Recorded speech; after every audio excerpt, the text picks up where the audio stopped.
दाबो बिटिसिनिफ्राय हारिमु बिफाननि सिएम जानानै बाहागो लाफैबाय। आङो गिबियावनो दिनैनि बे माने बागुरुम्बा दोहौ जितु जानो गोनां 17 तारिखआव जितु जोंहा भारतनि जितु चिफ मिनिस्टारनि प्राइम मिनिस्टार भारतनि माने नरेन्द्र मदिनि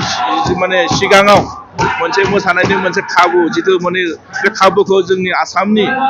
माने डक्टर हेमन्त बिश्व शर्मा आरो जोंहा बिटिसिनि चिफ मानगोनां हाग्रामा महिलारि सार बिथांमोनखौ आङो धन्यबाद होदों आरो जायफोर दिनै बे हाबाफारिखौ